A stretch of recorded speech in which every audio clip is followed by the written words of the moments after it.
There was a barn on my father's farm that nobody in our district would speak of. I do not mean that people whispered about it, the way you might whisper about a bad debt or a family quarrel. I mean they said nothing at all. A man could stand in our lane, look straight at that old red barn, and turn his head away as easy as turning from the sun. Children never played near it. Dogs would not sleep in its shadow, not even in the worst part of winter, when every other outbuilding on the farm had a dog curled up somewhere inside it, glad for the shelter. I was maybe 6 years old the first time I noticed it wasn't just an ordinary barn to people. We had a barn raising that summer for the Zooks. 2 farms over and half the district came to help, the way we always did. I remember riding in the back of the wagon with my sister Ruth, my bare feet hanging over the edge, watching the fence posts go by. When we passed our own lane, old Amish Yoder, who was driving the wagon in front of ours, lifted his chin toward our barn for just a moment, and then looked straight ahead again and said something to his son sitting beside him. I could not hear the words. I only saw the boy's face change, the way a boy's face changes when he has been told not to ask a question. That was how it always was, a glance and then nothing. I asked my father about it more than once.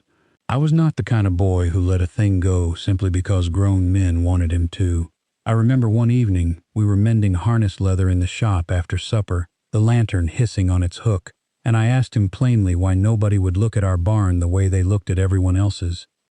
He did not stop working the leather. He had a way of answering questions that made you feel you had asked something bigger than you meant to. Some things become part of a community long before anyone remembers why, he said. That was all. He did not say it unkindly. He said it the way he said most things, slow and even, like a man setting a plank down flat so it would not warp. But it was not an answer, and even at 6 years old I understood that. I asked him again when I was 10. I asked him again when I was 14, the summer I finally grew tall enough to pitch hay from the wagon into the loft without help. Each time I asked, I got some version of the same sentence, delivered the same way, until I learned there was no use pressing him further. My father was not a man you could wear down. He was patient the way stone is patient. You could beat on stone all day and it would not answer you back, and it would not move, and eventually you would tire of your own hand before the stone tired of standing there. So I stopped asking. A boy does that after a while. He folds the question up small and puts it somewhere in the back of himself, and he goes on with his chores, and the years come and take up all the room a question like that used to have. It was not long after that, the same summer I turned 11, that I found the first piece of it, though I did not know then that it was a piece of anything at all. I was pitching loose straw down from the mow for bedding, and my fork caught on something wedged between 2 bales, a scrap of paper, brittle and yellowed, torn clean across one corner so that only half of whatever had been written on it remained. I could make out 2 letters, a large, careful C and a B, and beneath them a date, 1897, and beneath that, nothing. The rest torn away. I did not think much of it at first. A farm collects 100 years of scraps in its corners, old feed tickets and torn calendar pages and the like, and a boy of 11 does not generally stop to wonder over such things. But I carried it down with me anyway, meaning to show it to my father, simply because I thought he might know what CB stood for, whether it was some relation of ours from before my time. He was mending a trace chain in the shop when I brought it to him. He took it from my hand the way you would take something fragile, holding it only by the edges, and he looked at it for a long moment without saying anything, his face gone very still. "Where did you find this?" he said. It was not quite a question the way he said it. "In the mow, Dad, wedged in the bales." He nodded slowly and folded the scrap once, carefully, along a crease that already seemed to exist in the old paper, as though it had been folded that same way many times before. He did not explain it to me. He only said that it belonged with some old family papers he kept, and that I had done well to bring it to him rather than losing it back in the straw, and then he put it in his shirt pocket and went back to the trace chain, and that was the end of it. I thought of that torn scrap now and again over the years that followed, The way a boy thinks of small, unsolved things, wondering idly who CB had been and what the full sentence might have said before the paper tore,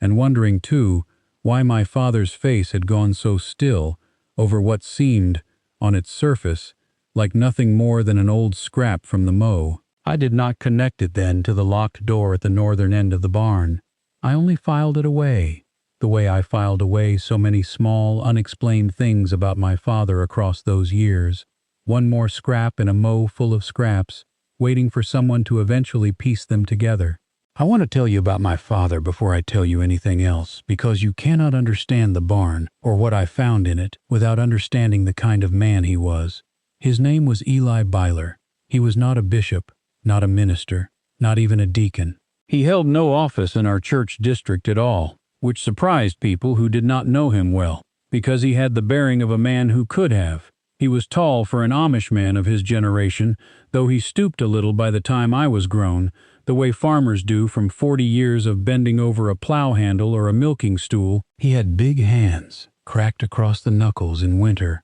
and pale blue eyes that did not miss much, though he rarely let on what he had noticed. He farmed 110 acres of good Lancaster County ground, corn and hay and a small dairy herd, 22 Holsteins at his best years, though the number went up and down with the seasons the way it does for any farmer. He rose at 4 in the morning without fail, summer or winter, and he was the last man in our house to put out his lamp at night.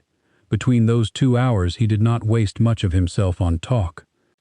My mother Sarah used to say that Eli Beiler had said more to the horses in a day than he said to another grown man in a week. She did not mean it as a complaint. She said it fondly, the way a woman speaks of a husband's habits after 20 years of living beside them. My father loved his horses. He loved them with the same quiet, undemonstrative devotion he gave to everything else, which is to say you would not have known it from his face, but you would have known it from the care in his hands when he checked a hoof, or the way he stood with a hand flat on a horse's neck during a thunderstorm,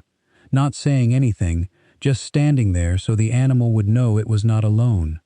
He raised me and my sister Ruth and my younger brother Daniel to work, and to be quiet about it, and to notice things without remarking on them out loud. It was not a hard childhood. I want to say that clearly, because if I only tell you about the barn and the silence around it, you might think ours was a house full of shadows. It was not. There was a great deal of laughter in our kitchen, especially from my mother, who had a laugh that could carry clear out to the barn on a still evening, and there was singing at night sometimes, low and unhurried, the old hymns that do not translate well onto paper because half of what makes them beautiful is the way a room full of tired, contented people breathes them out together. But the barn stood apart from all of that. It stood at the northern edge of our farmyard, red-sided like every other barn in the county, with the same kind of stone foundation and the same kind of hip roof, and there was nothing about it, to look at, that should have made anyone treat it differently than any other barn in Lancaster County. And yet everyone did.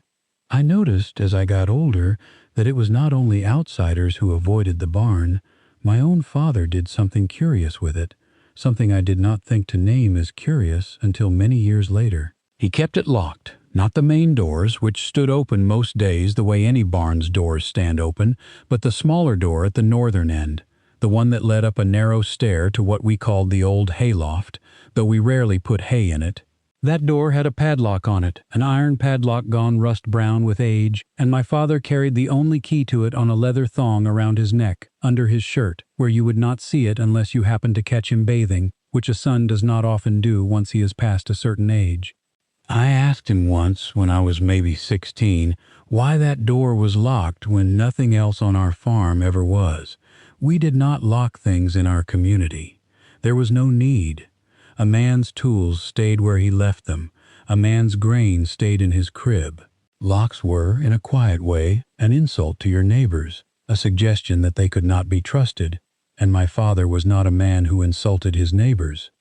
There are things up there from your grandfather's time, he told me, old records, nothing that concerns you yet.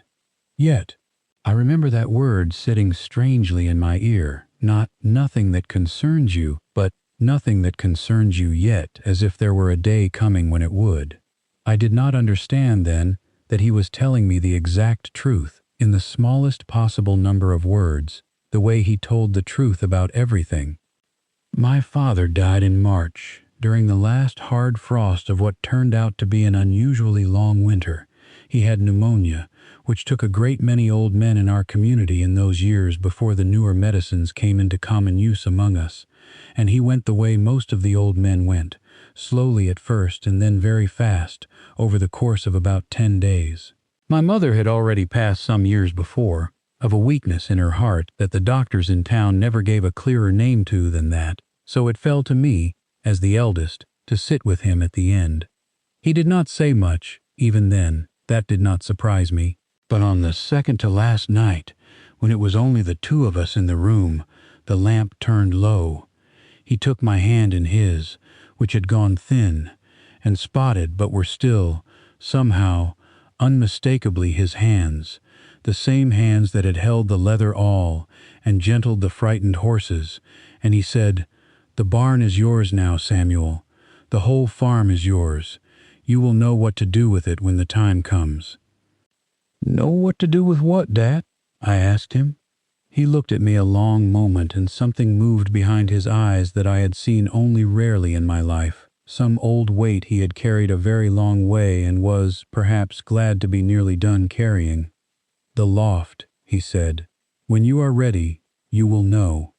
He did not explain further. He closed his eyes not long after, and by morning he was breathing in that shallow, distant way that told us all what was coming, and 2 days later he was gone, and we buried him on a cold, bright afternoon in the cemetery behind the meeting house, beside my mother, under a plain stone with nothing on it but his name and his dates, the way our people have always done it, because a man's life is not meant to be measured out in carved words for strangers to read. For 3 weeks after the funeral, I did not go near the northern door. I want to be honest with you about that, because it would be easy, telling this story, to make myself sound like a man consumed with curiosity, climbing those stairs the very hour the last mourner left our lane. It was not like that. Grief does not work that way. Not real grief. Not the kind that settles into a house like weather. I had a farm to run, cows that did not care that I had just buried my father, fences that needed mending before the spring thaw finished and the ground turned soft, a brother and sister who needed me steady more than they needed me curious. But there came an evening, 3 weeks on, when Daniel had taken the buggy into town for supplies, and Ruth had gone to sit with a neighbor woman who was near her time with a baby, and I found myself alone in the farmhouse, with the kind of quiet that settles over a house after a death has finally been fully absorbed into its walls. I remember standing at the kitchen window looking out at the barn in the blue evening light, and I felt, for the first time since the funeral, something other than grief. I felt the shape of a question I had folded up small 40 years before and never quite thrown away. I took the leather thong down from where it had hung, since the day of his death, on a nail beside my own bed, the iron key still warm from being so near my skin all that time, though I told myself that was only my imagination. And I walked out across the yard, in the last of the light, toward the northern door of the old red barn. I did not open that door that evening. I want to tell it to you exactly as it happened, because I think there is something true in it, something about the way a man's mind works when he is standing at the edge of a thing he has waited his whole life to understand. I got as far as the door. I put the key into the padlock. I even turned it, and felt the old mechanism give way with a small grinding sound that seemed very loud in the evening quiet. And then I stood there with my hand on the door, and I did not push it open. It was not fear, exactly. I have turned that evening over in my mind many times since, the way you turn over a stone to see what is beneath it, and I do not think fear is the right word for what stopped me. It was something closer to respect. My father had carried that key against his skin for 40 years. He had told me the loft would be mine when I was ready, and some part of me understood, standing there in the falling dark with my hand on the latch, that I was not yet ready, that I had not yet properly said goodbye to him, that whatever was up those stairs deserved to be met by a son who had finished his grieving, not one still in the middle of it. So I took the key out of the lock, and I put it back on its thong, and I walked back to the house, and I did not go up to that loft again for the better part of a month. I would rather tell you about the ordinary things first, the way life actually goes, because that is closer to the truth of how it happened, and because I think there is comfort in ordinary things that a story ought not rush past. Spring came on slow that year, the way it sometimes does in Lancaster County, with false starts of warmth followed by hard frosts that would kill anything foolish enough to have already budded. We had cows to calve and fields to prepare, and Daniel, who was 23 that year and newly married himself, took to farm work with the same steadiness our father had, though he lacked, I think, our father's particular silence. Daniel talked while he worked. He always had. It used to needle our father a little, I think, though he never said so outright. This habit Daniel had of narrating his own chores out loud, telling the cows what he thought of the weather, arguing gently with the mules about which direction they ought to be pulling. Ruth married the year before our father died to a good man named Levi Fisher from the district 2 over, and she had moved to his family's farm, though she came back to help often enough, especially in those first weeks after the funeral when the house still felt strange without our father's slow tread on the stairs each morning. I had married some years before that to a woman named Miriam Stoltzfus, and we had our own small house built on a corner of the home farm, close enough that I could still see to the cows before dawn and be back in my own kitchen for breakfast with my wife and our 2 children, a boy we called Jacob and a girl we called Anna, who was still young enough then to ride on my shoulders out to the barn in the mornings, delighted by every ordinary thing a farm has to offer a child who has not yet learned to find such things ordinary. I tell you all this because I want you to understand that my life, in those weeks after my father's death, was full. It was full of milking before sunrise, my hands finding the rhythm they had known since I was a boy of 8, the warm smell of the cows rising up around me in the cold barn air, the pails filling with that particular hiss and splash that never once, in 50 years, lost its comfort for me. It was full of harness leather that needed oiling and mending, the smell of neatsfoot oil on my hands at the end of an evening, my fingers working the same knots my father's fingers had worked 1,000 times before mine. It was full of my wife's bread cooling on the windowsill, the whole kitchen filled up with that yeasty warmth by mid-morning, and my daughter Anna underfoot, asking me why the sky was the color it was, why the horses' ears moved the way they did, why, the way children do, the way I myself had once asked my father why about a barn he would not explain.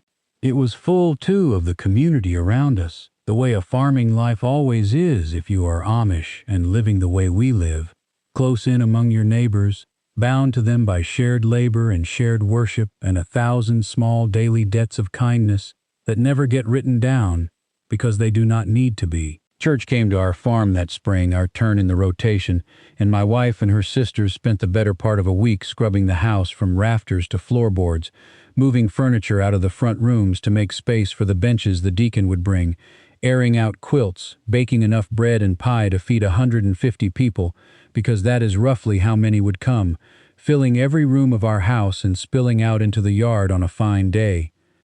I remember standing in the yard that Sunday morning watching the buggies come up the lane one after another, gray tops bobbing above the hedgerows before the horses themselves came into view, and I remember old Amos Yoder's buggy among them, though Amos himself had grown too frail by then to drive it, and it was his son Christian holding the reins, Amos sitting beside him wrapped in a heavy coat despite the mild weather, his face gone soft and folded with age.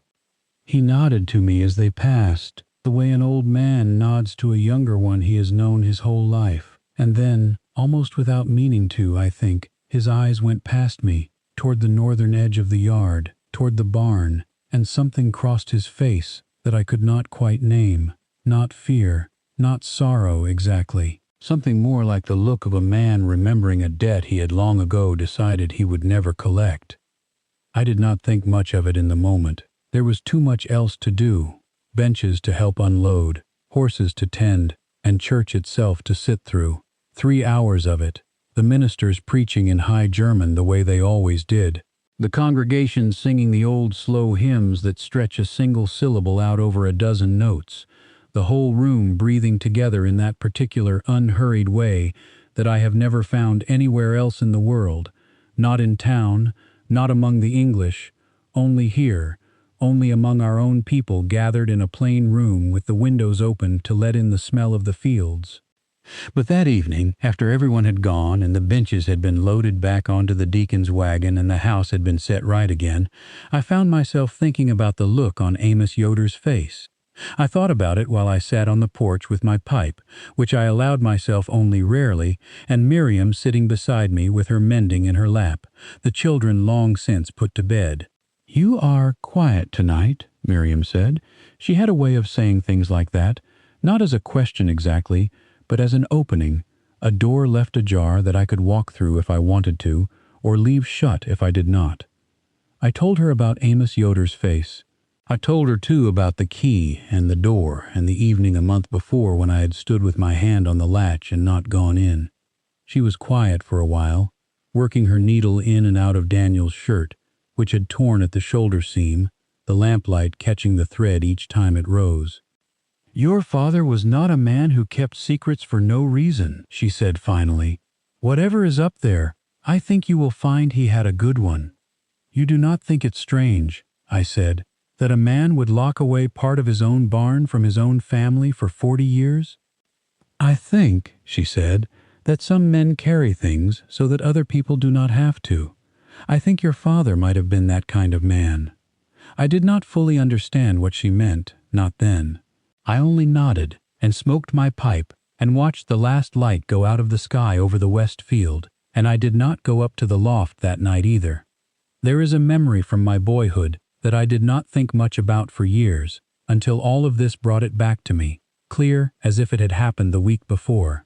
I was perhaps 9 years old. It was deep winter, the kind of cold that makes the barn boards crack and pop in the night like gunshots, and I had gotten up to use the outhouse, which in those days meant pulling on boots over bare feet and going out into weather that would make a grown man wince. On my way back to the house, I saw a light moving in the barnyard. Not the steady lantern light of a man doing chores, but a light that moved and paused, in a way that told me someone was carrying it carefully, trying not to be seen. I was a curious boy, as I have already told you, and so instead of going straight back to bed the way any sensible child would have, I crept along the side of the spring house to get a better look. It was my father. He was loading something onto a small sled, the kind we used for hauling wood in winter, and the shapes he was loading were sacks, 3 or 4 of them, heavy enough that he had to set his whole weight against them to lift each one. When he had them arranged to his liking, he covered the sled with a canvas tarp, tied it down against the wind, and then he took up the rope and pulled the sled himself, on foot, out past the barn and down the lane, away from the house, into the dark. I did not follow him. I was 9 years old, and it was perhaps 10 degrees outside, and even a curious boy has his limits. I went back to bed, shivering, and I did not see my father come in again that night, though he was up at his usual hour the next morning, milking the cows as though nothing at all had happened. I asked my mother about it cautiously a few days later. I did not tell her I had seen him. I only asked, in the roundabout way children ask things when they suspect the direct question will not be answered, whether my father ever went visiting at night in the winter. My mother was kneading bread at the table when I asked her this, and I remember she did not stop kneading, did not even look up, but something in the rhythm of her hands changed, just slightly, the way a horse's gait changes when it feels an unfamiliar weight shift in the wagon behind it. "Your father does a great many things I do not ask him about," she said, "and he does not ask me about a great many things either. That is not so unusual in a marriage, Samuel, once you have been in one as long as we have." It was, I understood even then, a way of telling me to stop asking. There were other moments like that, scattered across my childhood, small enough on their own that I never strung them together into anything resembling a pattern until much later. A neighbor's barn burning to the ground one autumn, the Hostetler place, and within a week a new foundation already being laid, lumber appearing in stacks nobody could quite account for, though everyone assumed, in the vague way people assume things they do not wish to look at too closely, that it had come from the district's mutual aid fund, the way it always did when a barn burned. I remember, though, that my father spent 3 nights that week, coming in very late, his boots caked with mud that did not match the mud of our own farm, and I remember him being unusually tired the following Sunday, dozing briefly during the sermon in a way I had never seen him do before or since.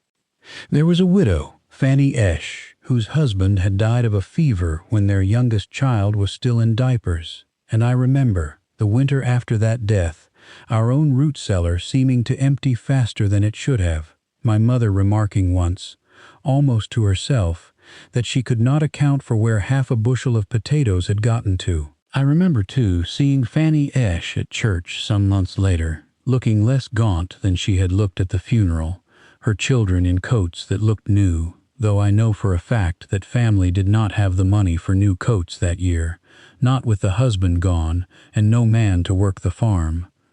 None of these things, taken alone, would have meant much to a boy. Farms lose potatoes to rot and rodents. Lumber appears from mutual aid funds. Coats get handed down and altered to look newer than they are. I want to be honest that I did not, as a child or even as a young man, put these pieces together into any kind of picture. I only felt, in the vague way a child feels things before he has words for them, that there was more happening around our farm, and especially around that barn, than anyone was telling me.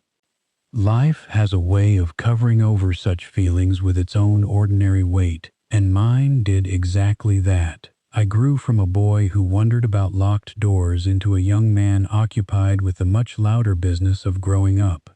I learned the blacksmith trade a little, the way most Amish boys did in those days, spending a summer apprenticed to old Reuben King, whose shop stood at the crossroads a mile from our farm. The ring of his hammer on the anvil audible clear across the fields on a still morning. I learned to shoe a horse properly, to shape a plow blade, to mend a broken wagon axle, though I never took to smithing the way some boys did, and in the end I stayed a farmer, the way my father had been, and his father before him. I went to the one-room schoolhouse down the road until I was 14, the way all our children did then and still do now, learning my letters and my sums from a young unmarried woman named Verna Beiler, no relation to us despite the shared name, who kept perfect order in a room of 30 children, ranging from 6 years old to 14, with nothing more than a level voice and a look she could give you that would make your stomach drop clean through the floor. I remember winter mornings walking the 1.5 miles to that schoolhouse with my breath freezing on my scarf, and summer afternoons when the windows stood open and you could hear the whole outside world humming and buzzing and growing while you tried to keep your mind on arithmetic.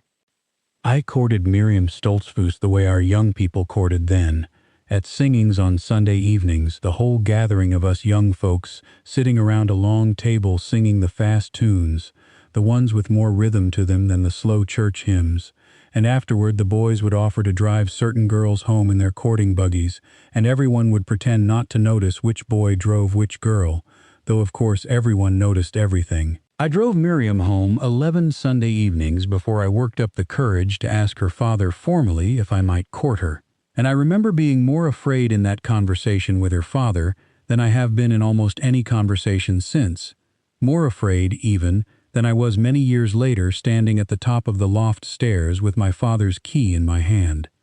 We married when I was 22, in November, the way most Amish weddings happen, after the harvest was in and before the deep cold set in a wedding that filled her family's house the way church did, benches and tables and more food than any 150 people could reasonably eat, though somehow it always got eaten. My father gave a short speech at the meal afterward, the way the groom's father is expected to, and I remember it being uncharacteristically warm for him, though still brief, still without any wasted words. He said that a good marriage was built the same way a good barn was built, plank by plank, with patience, and that he expected Miriam and I would build ours well. Everyone laughed, gently, at the barn comparison, the way you laugh at a joke from a man who does not make many of them, and I remember catching, just for a moment, an odd expression on my father's face as he sat back down, something that might have been humor at his own joke, or might have been something else entirely,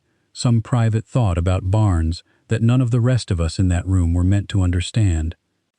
I did not think of that moment again until many years later, standing in the loft with the wooden box open on my knees. But I am getting ahead of myself, and this is not a story that ought to be rushed. My father did not rush through his 80 years, and I do not intend to rush through the telling of what those years came to mean. Miriam found the second piece of it, some years into our marriage, and it troubled her a good deal more than the torn scrap had ever troubled me as a boy. She was airing out an old trunk of my mother's linens one spring, the kind of task a farm wife takes up once a year whether the trunk strictly needs it or not, and tucked into the folds of an old quilt she found a small paper receipt, the kind a feed mill or a dry goods store might issue, gone soft and furred at the edges the way paper goes when it has been handled often. It was made out in a hand that was not my father's careful script, but something rounder, older, to a name neither of us recognized, A. Lapp, and it recorded a sale of 2 head of cattle, though no price was written anywhere on it, only the word paid, underlined once, and a date, some 11 years back.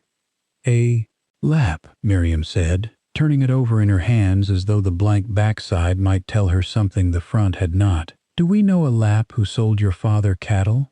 I did not, at the time, think anything of it beyond mild curiosity, the way a man does not think much of a stray receipt turning up in an old trunk. Farms generate paper the way orchards generate windfall apples, and most of it means nothing at all by the time anyone finds it again. I told Miriam as much, and she nodded, and set the receipt aside on the kitchen table, meaning to ask my father about it the next time he was by for supper.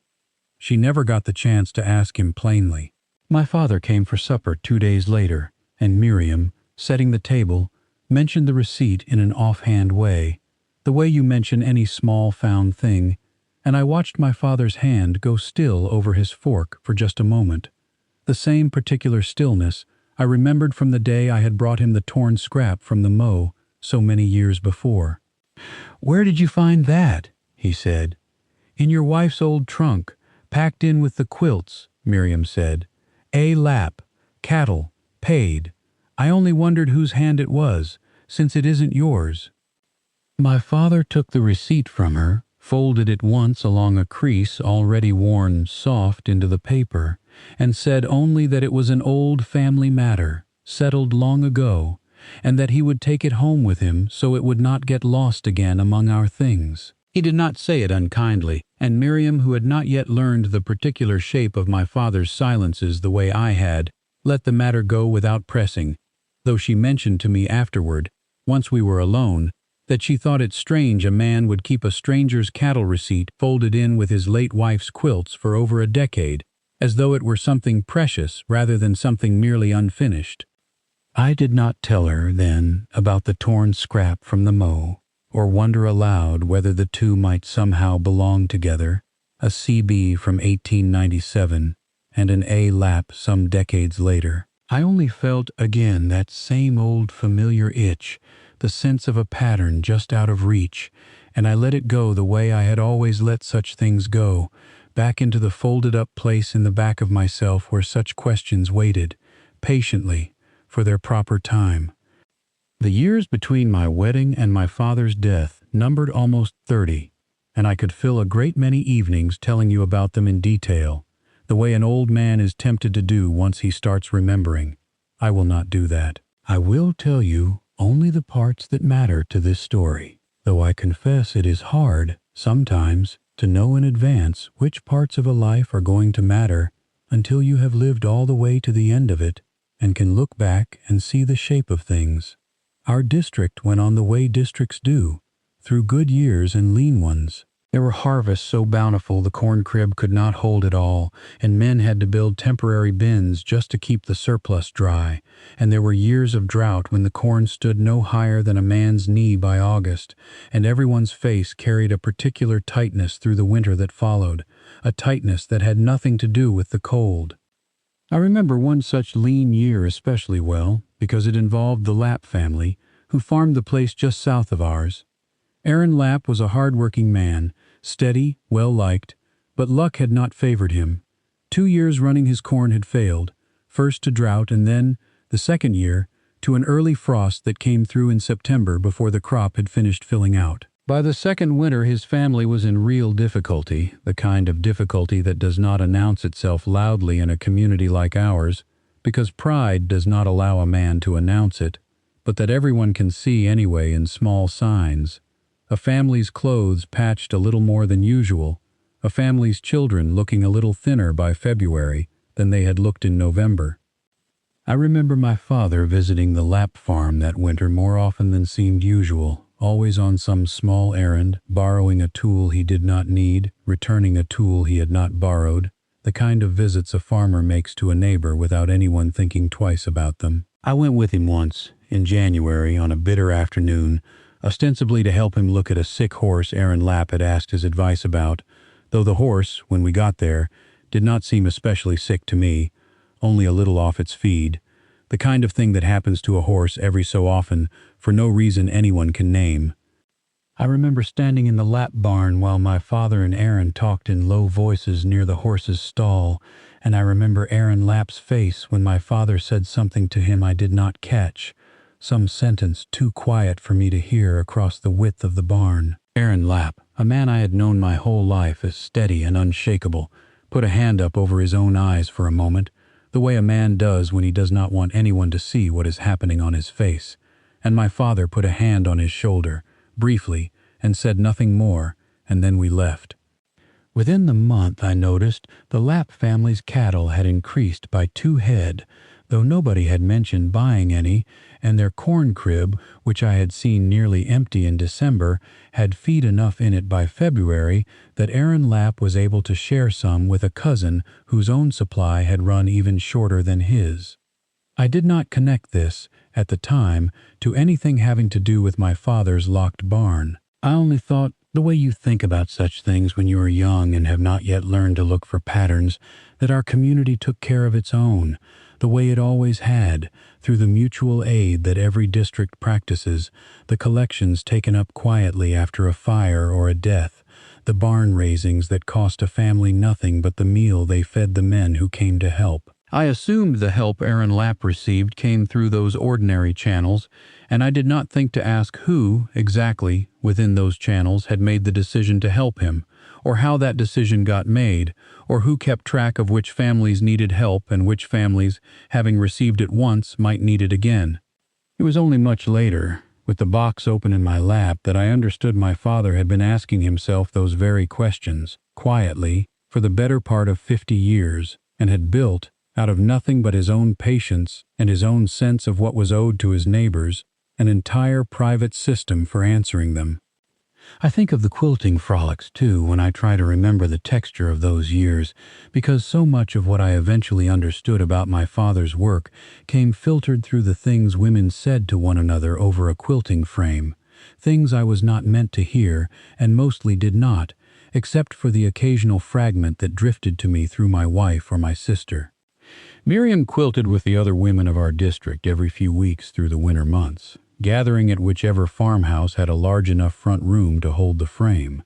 6 or 8 women seated around it with their needles flashing, the quilt slowly filling with tiny, even stitches while they talked. I was not present for these gatherings, of course, being a man, but Miriam would come home afterward and tell me, sometimes, small pieces of what had been said, the way a wife tells a husband the news of the day.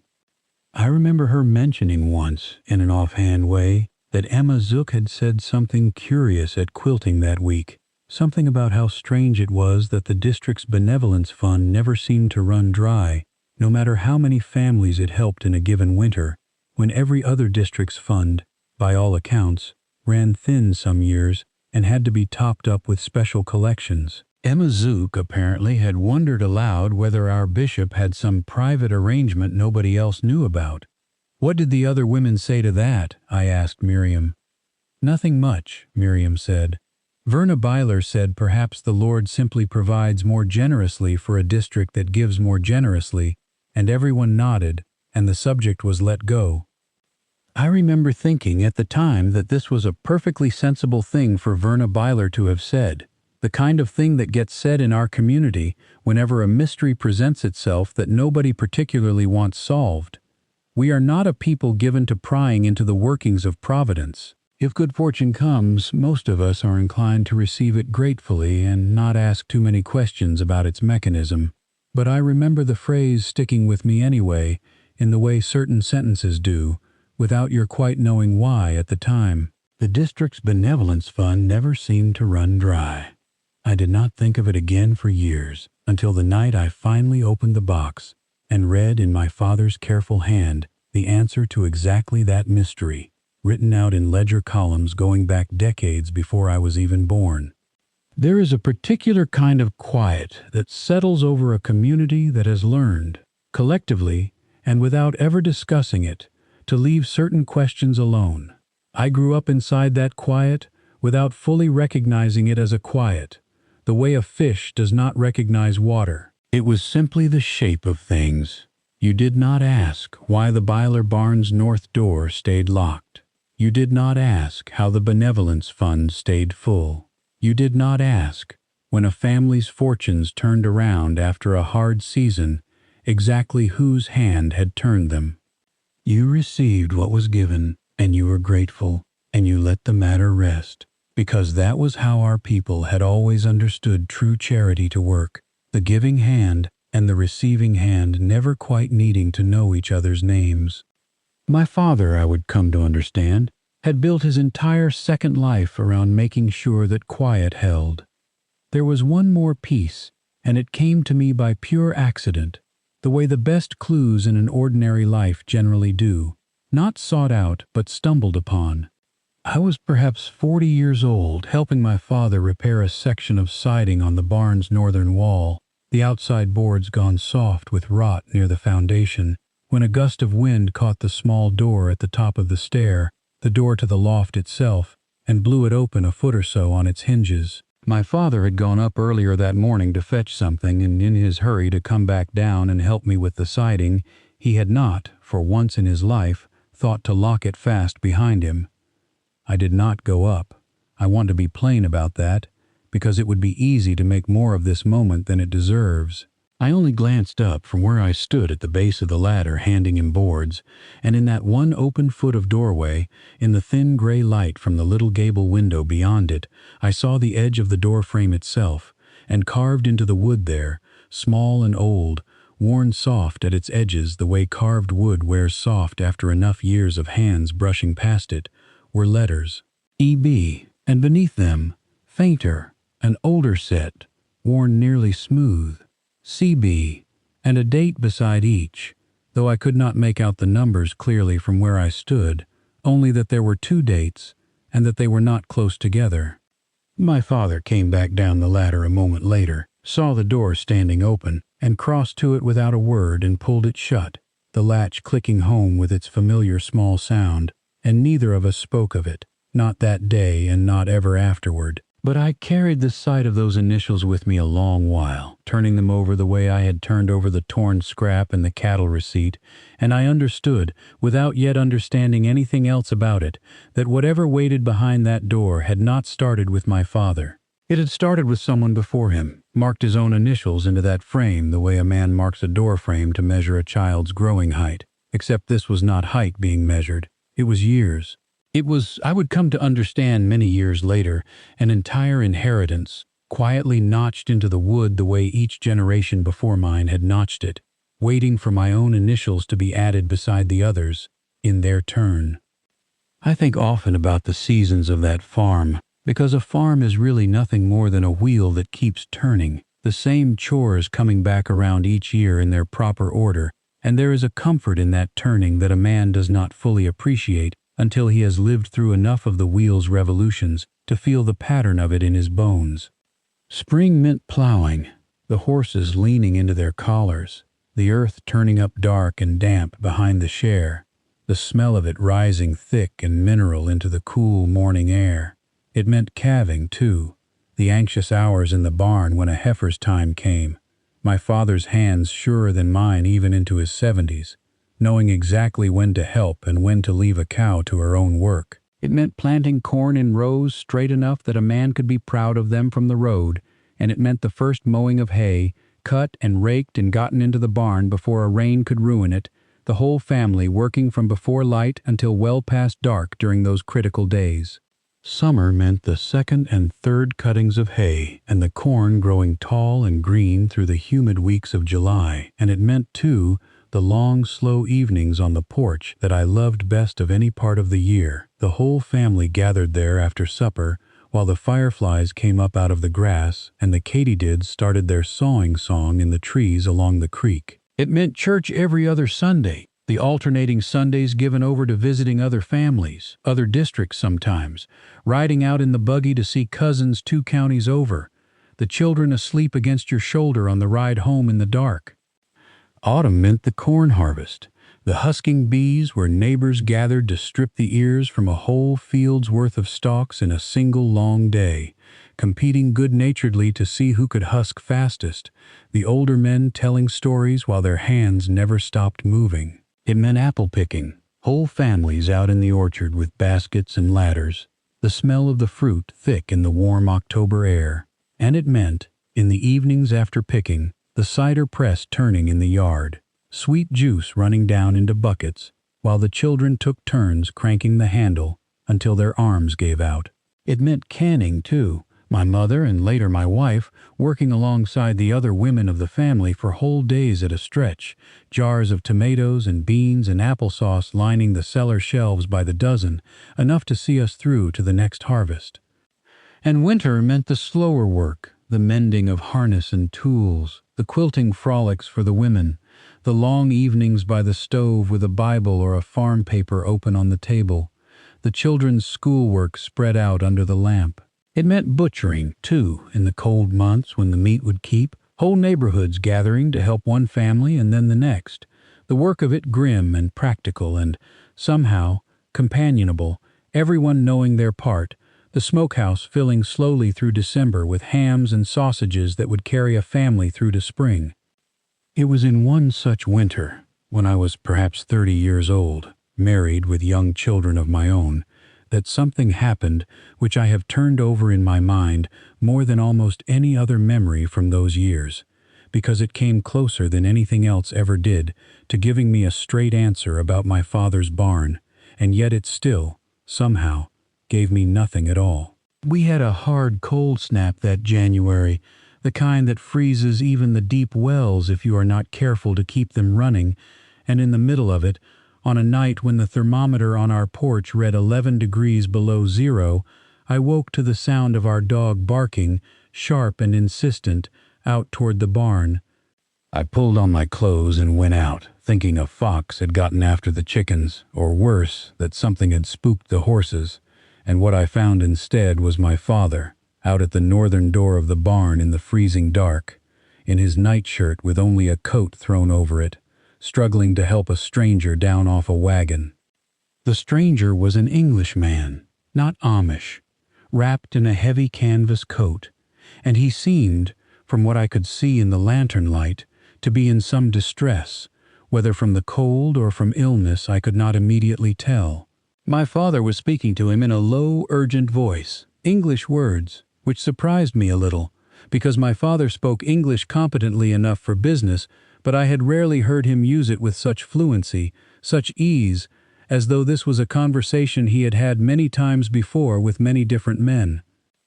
"Dad," I said, coming up beside them, "what's happened? Who is this?"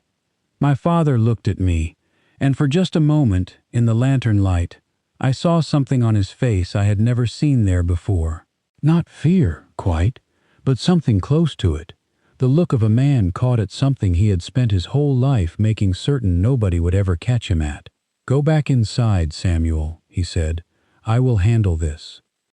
"Let me help you," I said, because the stranger did in fact look as though he needed 2 men to get him down off that wagon and into the shelter of the barn, and my father was 70 years old by then, not so strong as he once had been.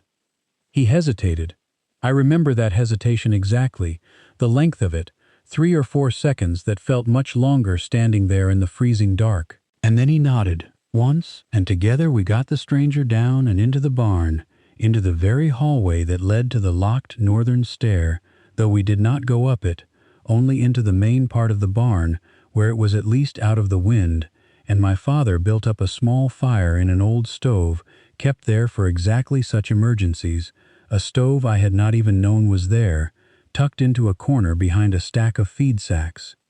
The stranger, once warmed, turned out to be a traveling man who had run into trouble on the county road, his own wagon having lost a wheel some miles off, and he had walked, in that terrible cold, until he saw our lantern light and made for it out of simple desperation. My father gave him hot coffee and dry blankets and let him sleep by the little stove until morning, when Daniel and I hitched up our own wagon and drove the man into town to find help with his broken wheel.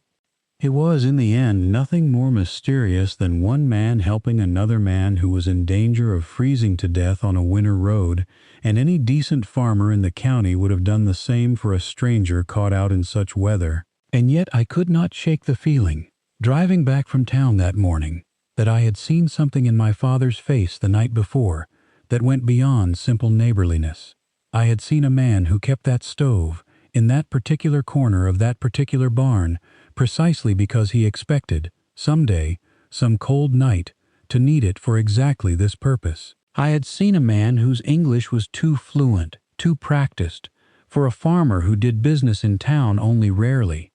I had seen a man who hesitated, weighing something, before he let his own son help him with a task he had clearly meant to handle alone. I asked him about it once more, some weeks later, working alongside him in the shop. "That stranger," I said, "you knew just what to do for him, the stove and all." My father did not look up from the harness buckle he was mending. "A farm ought to be ready for whatever weather comes to it," he said. "That is all that was."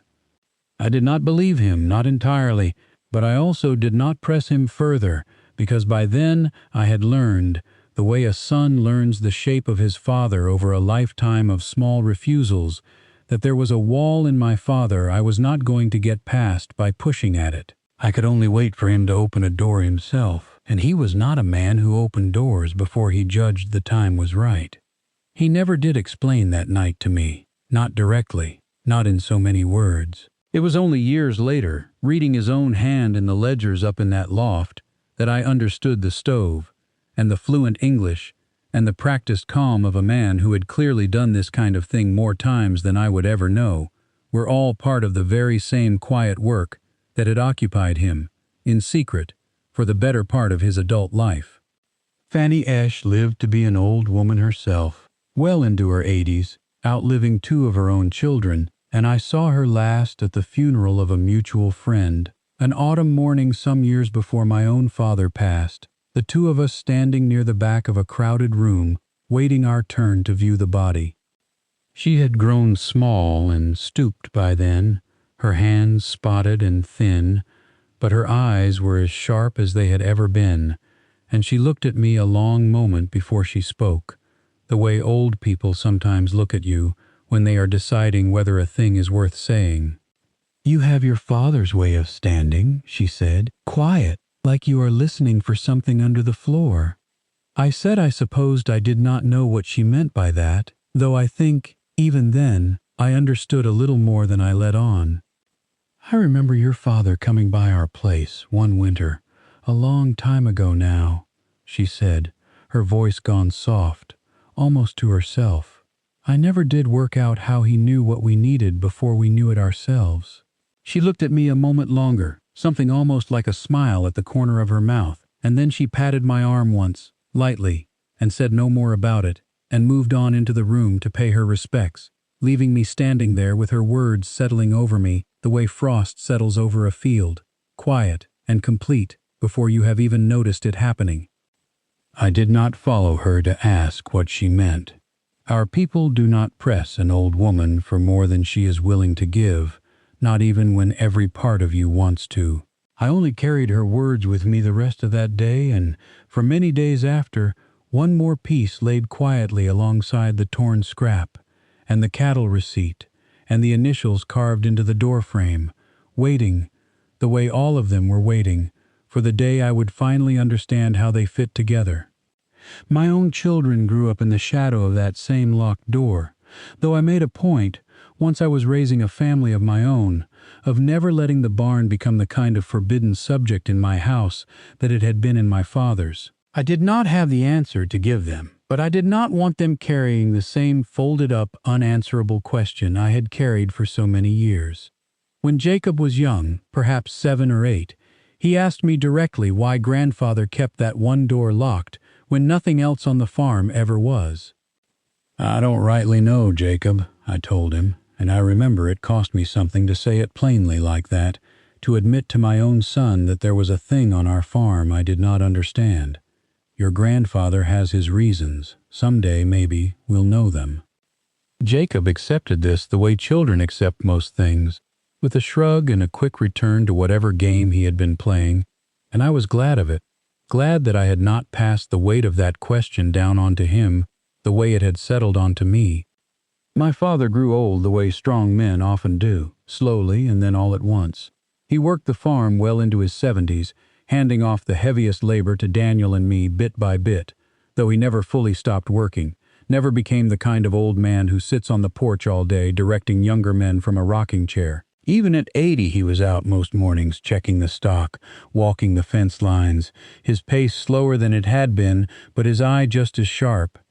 He remained, through all those years, exactly as quiet about the northern door as he had ever been. I noticed, though, that as he aged, he made his trips up that narrow stair a little more often, a little more visibly, no longer troubling to hide the fact of them from the rest of us the way he might have when we were young. I would see him climb up there some evenings after supper, the lantern light showing faintly through the small window at the top of the stair for an hour or more, and then he would come down again and go to bed and never once mention what he had been doing.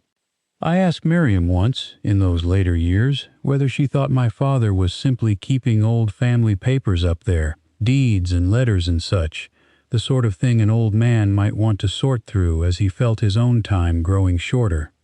"Perhaps," she said, "or perhaps he is keeping something he means for you to find only once he is gone. Some men are like that. They cannot say a thing out loud, even to the people they love best, but they can leave it written down for someone to discover in their own time."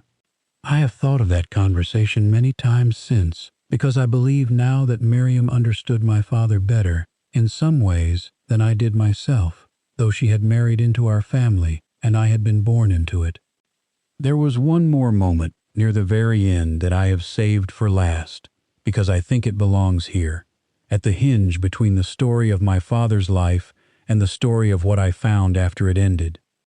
It was perhaps a year before he died, and we were sitting together on the porch on a mild evening in early autumn, just the two of us, Miriam having taken the children in for their baths, and my father was smoking his own pipe, a rare indulgence for him, watching the light fade over the west field the way he had watched it fade 1,000 evenings before.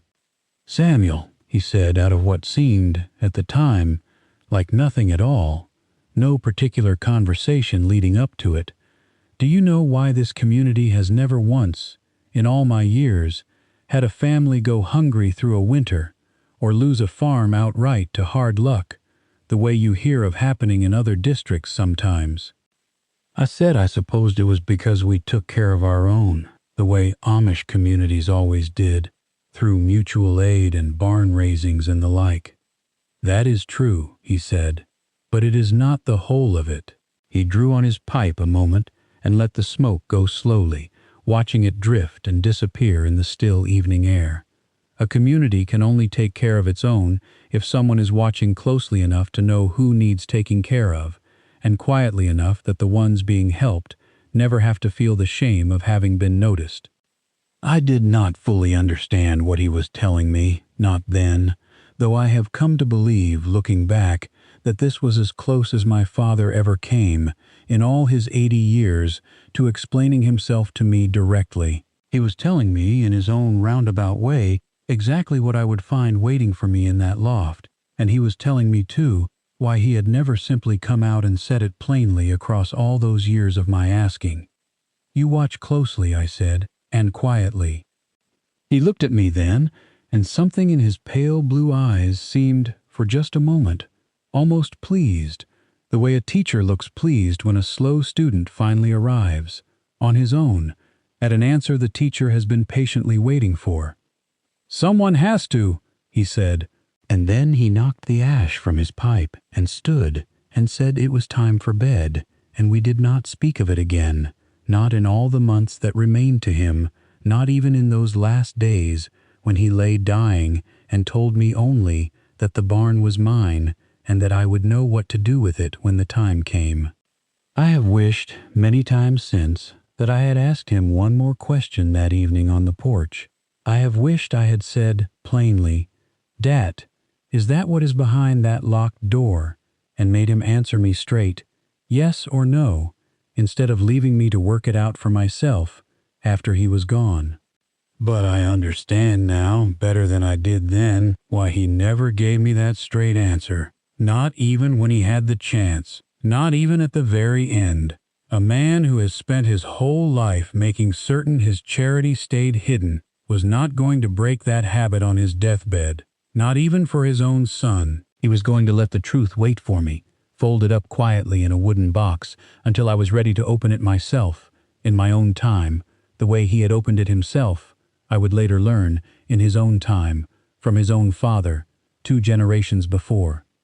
I thought of that porch conversation often, in the year that followed, and I thought, too, of all the other scattered pieces I had gathered across a lifetime without ever quite setting them down side by side, the torn scrap with its lonely initials and its date, the cattle receipt tucked away in my mother's quilts for a decade or more. The carved letters in the door frame, one set worn nearly smooth by age, one set fresher, and the plain fact, which I had never once let myself think through to its end, that E.B. was my father's own initials, and C.B., which appeared both on the scrap from the mow and fainter still in the doorframe wood, could only belong to one man I had ever heard of by those letters, my own grandfather, Christian Beiler, dead before I was born. I did not, even then, arrive at the whole of it. I want to be honest about that. I did not sit on that porch after my father's death and reason my way to ledgers and hidden charity and 50 years of quiet giving, the way a detective in one of the English magazines might piece together a crime from a handful of clues. I only understood, gathering those scattered pieces together at last in my own mind, that whatever waited behind that locked door was old, older than my father, and that it had something to do with names and dates and money changing hands in ways nobody was ever meant to trace. I understood that it was not one man's secret but a whole family's, handed down the way land is handed down, and I understood too, with a kind of quiet certainty I could not have explained to anyone, that I was, at last, ready to go up and see the whole of it for myself. A month passed after that first evening when I had stood with my hand on the latch and not gone in. It was April by then, the fields greening properly at last after that long, reluctant spring, and the work of the farm had settled into its usual rhythm, planting well underway, the cows out on pasture again after the winter months in the barn. I had begun to feel, in the ordinary business of those weeks, something like the beginning of peace about my father's death. The sharp edge of the grief softening into something I could carry without it catching on every thought. The way a wound stops throbbing constantly and becomes, instead, a soreness you only notice when you press on it directly. It was on an evening in the last week of April, a Thursday, that I finally went up. I remember the particulars of that evening with a clarity I do not have for most days of my life, the way you remember clearly only the days that turn out, afterward, to have mattered more than you knew at the time. Miriam had taken the children to visit her sister who had just had a new baby and would not be back until well after dark. I had finished the evening milking early, the barn quiet around me in that particular hour when the light goes gold and then gray and the swallows start their evening circling above the barnyard. I stood in the main aisle of the barn for a while after the milking was done, simply standing there, the way I had stood a month before, feeling the old familiar pull of the question and, this time, feeling ready to answer it. I took the key from the thong around my neck, where I had taken to wearing it since the funeral, and I walked to the northern door and I unlocked it, and this time I pushed it open. The stair beyond it was narrow, steeper than I remembered from the 1 or 2 times I had glimpsed it as a child, before the door was shut again quickly by whichever parent had caught me looking. It smelled of old wood and dust and, faintly, of the leather and tobacco smell that I would always, for the rest of my life, associate with my father specifically, a smell that seemed to have soaked itself permanently into the boards of that stairway from 80 years of his climbing them. I climbed slowly, my hand trailing along the rough wall for balance, the last of the evening light coming in weakly through a small window at the top, and when I reached the top of the stair I found myself in a room I had never, in 60 years of living on that farm, actually stood inside. It was smaller than I expected. I do not know quite what I had imagined over all those years of wondering, but I think I had built the space up in my mind into something grander than it was, some vast secret chamber, when in truth it was simply a hayloft room, perhaps 15 feet by 20, with a low sloped ceiling following the pitch of the roof, a single small window at the gable end, and floorboards that creaked under my weight the way old floorboards always do. But it was not empty, and it was not simply storage, the way the rest of our barn was storage. Someone, my father or perhaps his father before him, had made this room into a kind of office. There was a small desk against the far wall, plain and sturdy, the kind a man builds himself rather than buys. There was a single straight-backed chair. There was a shelf built into the wall beside the desk, and on that shelf sat a row of ledger books, perhaps a dozen of them, bound in the same plain dark cloth, their spines worn pale with handling. And on the desk itself, set square in the center as though someone had placed it there deliberately, not long before, sat a wooden box. It was not an especially large box, perhaps 2 feet long and a foot wide, made of some dark, close-grained wood I did not immediately recognize. Walnut, perhaps, joined with the kind of careful dovetailing that told me, even before I touched it, that it had been made by a skilled hand, my father's hand most likely, since he had done fine woodwork alongside his farming all his life. There was no lock on it. There did not need to be one, I suppose, given that the entire room it sat in had been locked for as long as I could remember. I stood looking at it for a long while before I touched it. I want to be honest about that, because I think it says something true about the weight a man can feel standing at the edge of a thing he has waited his whole life to understand. The light through the small window was going from gold to gray as I stood there, and somewhere below me, faint through the floorboards, I could hear the ordinary sounds of the barn, a cow shifting in her stall, the settling creak of old timbers cooling as the day's warmth left them. I sat down in the straight-backed chair, which took my weight with a small groan, clearly built for a lighter man than I had become in my middle years, or perhaps simply worn thin by 80 years of use. I drew the lantern I had brought up with me closer and lit it, the small flame steadying and filling the little room with a warm, moving light. And then I reached out and lifted the lid of the box. The hinges, I remember, did not creak. My father would not have allowed hinges to creak. Not on a box he opened as often as this one, clearly, had been opened. They swung silent and smooth, and the lid came up easily, and I found myself looking down into the accumulated record of something I did not yet understand, though I understood, even in that first moment, looking down at the neat stacks of paper inside, that I was looking at the answer to a question I had carried, folded up small, for the better part of 60 years. There were letters, a great many of them, tied in small bundles with plain string,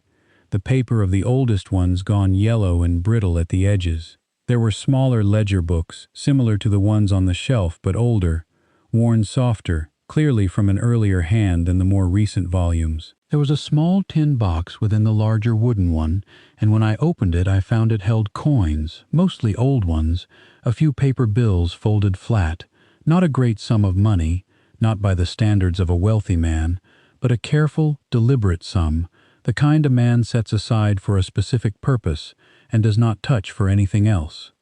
And there was, resting on top of everything else, as though it had been placed there most recently and most deliberately, a single sheet of paper in my father's own careful hand, folded once, with my name written on the outside of the fold.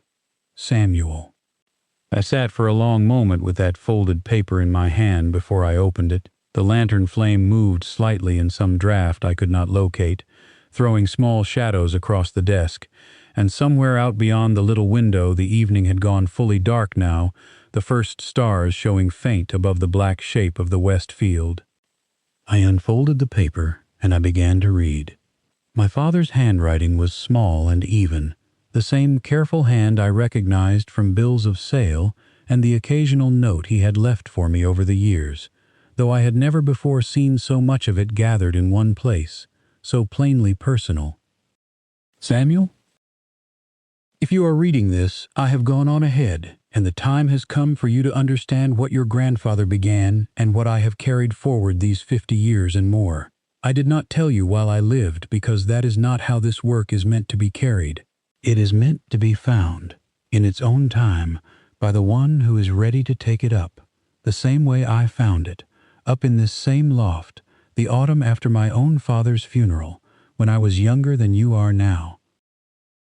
What you have found in this box is not treasure, though I hope you will come to see it as something more valuable than treasure. It is the record of a debt our family took upon itself 2 generations before you were born, a debt owed not to any one man but to the whole of our community, and paid back, slowly, one family at a time, one hard winter at a time, for as long as I have had breath and strength enough to pay it.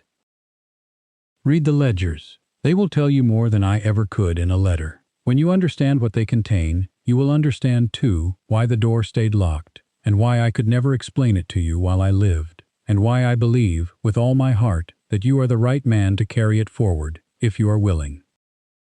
I do not ask you to take up this work. It was never meant to be forced onto a son the way land or livestock might be. It is meant to be chosen, freely, by a man who understands what it costs and what it gives back, in equal and hidden measure. Whatever you decide, know that I loved you, and that I am proud of the man you have become, and that nothing in this box changes the truth of that, one way or the other. Your father, Eli Beiler. I sat with that letter for a long while, the lantern flame steady now, the little room utterly quiet around me except for my own breathing and, faint below, the occasional shift of a settling cow. I read it twice more before I set it down and turned, finally, to the ledgers themselves. The oldest of them began not with my father's hand, but with an older one, cramped and old-fashioned in its letters, and a first entry dated some 60 years before my own birth. I understood, reading the opening pages, that this had indeed begun with my grandfather, a man named Christian Beiler whom I had never known, who had died when my own father was still a boy. My grandfather, it seemed, had begun the practice almost by accident, helping a single widowed neighbor through one hard winter with a gift of grain he asked her to tell no one about,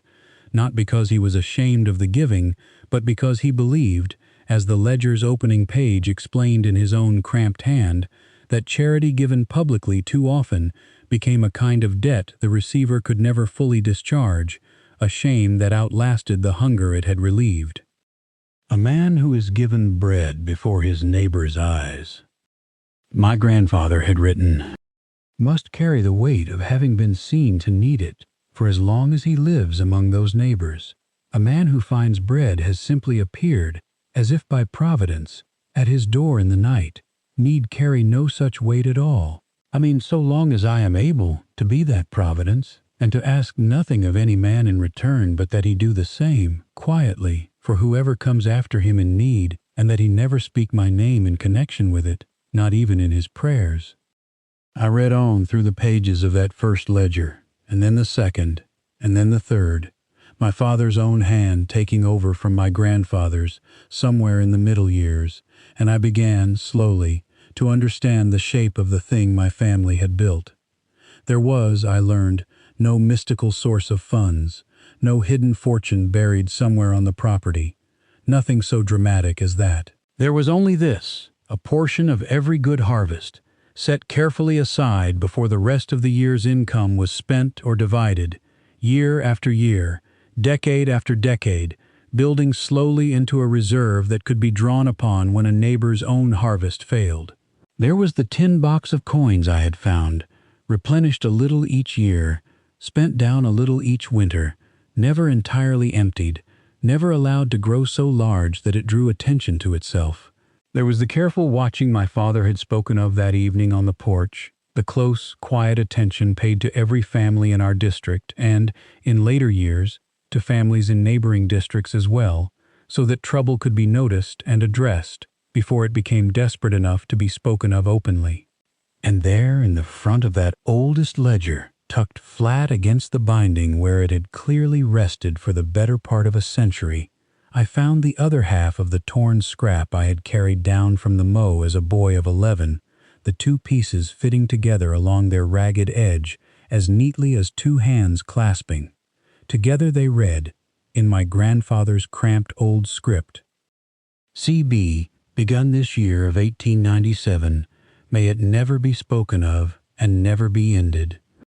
I sat a long moment with the whole of that sentence restored after 50 years of my knowing only its broken half, and I understood, at last, why my father's face had gone so still over a scrap of paper in the shop that evening, and why he had folded it back into his pocket without a word. I found, too, further along in a later volume, the entry that matched the cattle receipt Miriam had pulled from my mother's old trunk. A. Lap, 2 head, paid, the very same hand, the very same date, and beside it my father's own later notation, added some years afterward in his smaller script. Aaron's boy asked no questions. Good stock, that family. And I understood then that the doorframe carving I had glimpsed as a 40-year-old man through one accidental gap in a wind-blown door, CB worn soft above EB still fresh, was not decoration at all, but a kind of quiet roll call, each keeper of the work marking his own initials into the wood the way a father marks a child's height, except what was being measured there was not a body's growing but a life's whole span of faithful years. And there were the entries themselves, hundreds of them across the ledgers, each one brief, factual, unsentimental, recording exactly what had been given and to whom and when, though never why beyond the barest necessary explanation. I found the entry for the Lapp family, from the winter I remembered so clearly, 2 head of cattle and 4 bushels of seed corn recorded in my father's small hand, with a notation beside it that read simply, 2 failed harvests, pride intact, no direct approach, delivered by night. I found the entry for Fanny Esch, the widow, recorded in the winter after her husband's death, potatoes and flour and 2 new winter coats for her children. The coats purchased, the ledger noted, from a shop 2 towns over, chosen deliberately far from our own community, so that no local shopkeeper's gossip could trace the purchase back to its source. I thought, reading it, of the way she had looked at me across that funeral parlor so many years later, telling me I had my father's way of standing, quiet, like I was listening for something under the floor, and I understood now that she had likely known, or half known, or at least suspected, far more than she had ever let herself say plainly, even to me, even at the very end of her own long life. I found the entry for the Hostetler barn fire, lumber and hardware enough to rebuild, disguised as a contribution to the district's ordinary mutual aid collection so that it would blend invisibly into the larger, more public gift the whole community had given. And I found, near the very back of the most recent ledger, an entry from that bitter January night I remembered so well, the frozen stranger on the county road. English traveler, wagon wheel broken, near frozen, warmed and fed, driven to town by S&D in the morning. S asked questions, did not answer fully. He is closer to ready than he knows. I sat with that last line for a long time. He is closer to ready than he knows. My father had written that about me, watching me help him with that stranger, weighing even then whether the time had come to tell me everything, and deciding, in the end, that it had not, that I still had more years of ordinary living to do before I was ready to take up what he was carrying. I do not know how long I sat in that little room reading, the lantern burning lower, The ledgers spread across the desk and across my knees, but by the time I finally set the last one down, the small window at the gable end had gone from black to the faint gray that comes before true dawn, and I realized I had been up in that loft the whole night through, reading the quiet, hidden history of my own family and of the community I had lived inside my whole life, without ever once suspecting the invisible thread that ran beneath it, holding it together in ways no one, not even the families who had been held up by that thread, had ever been permitted to see.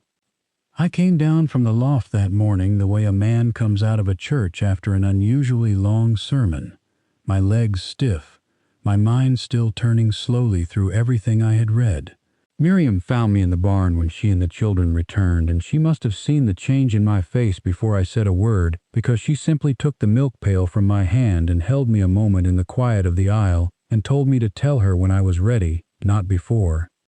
I told her that evening on the porch, all of it, the letter, the initials, the receipt I finally understood, the 50 years of my grandfather's and my father's hidden ledgers. She was quiet a long while after I finished. "Do you understand now," she said finally, "why I told you, that first evening, that I thought your father had a good reason for his secret?" "I understand," I said. "I think I have been watching him do this my whole life, without knowing what I was watching. I only need to learn how to do it myself. It took the better part of a year to learn the craft properly, the way any craft takes a season or two of clumsy practice before the hands know it, without the mind having to think each step through. I made mistakes a more careful man would not have made, once leaving a delivery of firewood in plain daylight instead of under cover of dark, and spending an anxious week afterward wondering whether I had undone, through simple carelessness, a quiet that 2 generations had built. It had not undone anything. Our community's practiced habit of not asking certain questions turned out to be more forgiving than I deserved. The first family I helped on my own was a young couple down the road, Jonas and Katie, struggling under a debt neither of them had chosen but both now had to carry. I watched them the way I had learned to watch, without knowing I was learning it, across a whole childhood of half-noticed clues. A team of horses grown thinner than they ought to be, a garden shrunk down to bare necessity, a husband asking too carefully about credit terms at the feed mill. I made my delivery on a moonless November night, corn and a modest sum left in their crib before dawn, no note, no name.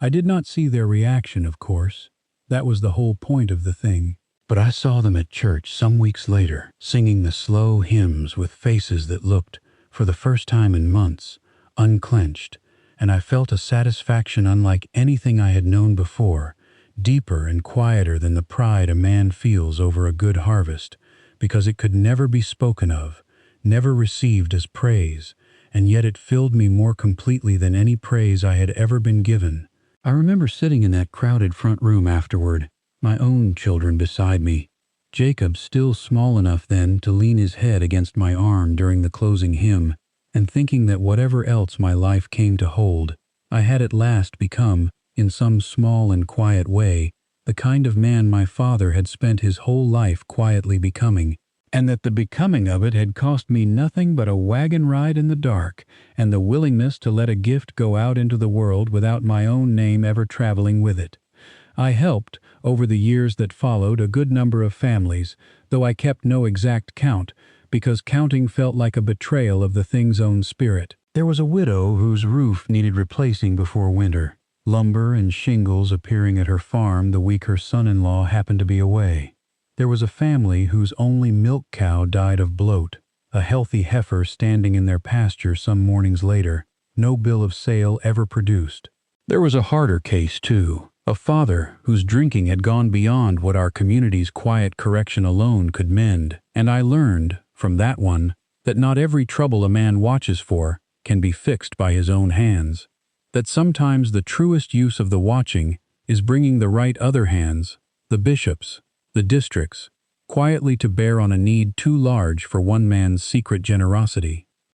I came closer than I ever have, before or since, to losing the whole careful secret one bitter winter, delivering feed to a family whose sharp-eared young dog woke the household before I had cleared their lane, A boy of 16 glimpsing a wagon moving away down the dark road and wondering aloud at church, the following Sunday, who might have been out so late, and whether it had anything to do with the grain that had appeared in their crib that same week. I did nothing hasty. I did not confront the boy, did not try to smother the gossip directly. I only waited, the way my father's own ledgers had already taught me to wait, and within a few weeks the boy's curiosity wandered on to some new mystery, the way a 16-year-old's curiosity always does, and the wagon in the dark became one more small, unexplained thing our community, without ever articulating it as a rule, had long since learned to hold loosely and let pass. I understood, from that scare, something my father must have learned decades before in some similar close call he never thought to record. To watch, from then on, which families kept a dog not yet settled into a farm's familiar rhythms, and to plan my routes around that risk, the way a careful hunter plans around the wind. There is a kind of theology in the work, though my father never once called it that. Our people believe true humility is not only a matter of plain dress and plain speech, but of the heart's hidden postures, the things a man does when he is certain no one will ever know he has done them. I thought often across those years of the old gospel verse about not letting the left hand know what the right hand is doing, and understood for the first time what it might look like for a family to build an entire life around obeying it, not just in spirit, but in the plainest, most physical fact of a locked door and a set of careful ledgers. My own son Jacob grew, across those same years, into the kind of man a father is grateful to have raised, steady with a hired hand's mistakes, quietly seeing to a neighbor's widow's fences each spring, without ever mentioning that he had done it. I began, in my own roundabout way, to take him along on errands that were not quite what they seemed. A wagon of firewood delivered before dawn, and I watched him accept the instruction to keep it quiet, the way I myself had once accepted my father's silences, without needing it explained. The community around us changed a great deal across the years I carried my father's work forward, the way any community changes across half a century of living, even one as devoted as ours to holding fast to its old ways. The roads grew busier with English traffic, cars passing our buggies more frequently each decade, until a boy driving a horse to town had to learn a wariness his grandfather had never needed. Some of the old farms were sold off in pieces as English development crept closer to the edges of our district, and a few of our young families moved further out, to newer settlements in other states, seeking land cheap enough that a young man could still afford to start a farm of his own the way his father and grandfather had. The ministers changed, too, across those years, old Bishop Stoltzfus giving way eventually to a younger man, and then that man in his turn giving way to another younger still, each new bishop bringing his own particular emphases to the preaching, though the essential shape of our worship, the 3-hour services, the slow hymns, the alternating Sundays, remained recognizably the same across all those changes, the way a river remains recognizably itself, even as the particular water flowing through it is never, from one moment to the next, quite the same water. Through all of it, the thread my grandfather had first picked up, and my father had carried after him, and I had taken up in my turn, ran on beneath the surface of all that visible change, steady and unaltered, the same careful watching, the same quiet giving, the same locked door, and the same small room with its sloped ceiling where 3 generations of ledgers now stood in a row on the shelf. My grandfather's cramped old hand giving way to my father's small, even one, giving way, in the more recent volumes, to my own, which I noticed, with something like wonder one evening while reviewing the shelf, had come, without my quite intending it, to look almost exactly like my father's, the same careful, unhurried letters, as though something in the work itself shaped a man's hand to match the hands that had done it before him. I think that is, in truth, the deepest lesson the work taught me across all those years, deeper even than the particular satisfactions of any single family helped, or any single winter made easier. I learned that a man's character is shaped less by the things he says or believes about himself than by the actual patient repetition of small, hidden acts, performed the same careful way, year after year, until the acts themselves have worn a groove into him, the way water wears a groove into stone. And he finds, one day, looking back, that he has become, almost without noticing the transformation happening, very much the kind of man his father was, not through any single dramatic decision, but through 10,000 small, unremarkable choices to do the quiet thing rather than the visible one. My sister Ruth lived a long, full life, passing peacefully in her sleep at the age of 78, some 15 years after our father's death, surrounded by children and grandchildren of her own, her husband Levi having gone on some years before her. I never told Ruth about the loft, about the ledgers, about any of it, though I have wondered, in the years since her passing, whether she had guessed something of it herself, the way a sister sometimes guesses at a brother's private burdens without ever needing them named directly. She said something to me once, not long before she died, that has stayed with me ever since, a comment that seemed to come from nowhere in particular, the two of us simply sitting together on her porch on a summer afternoon.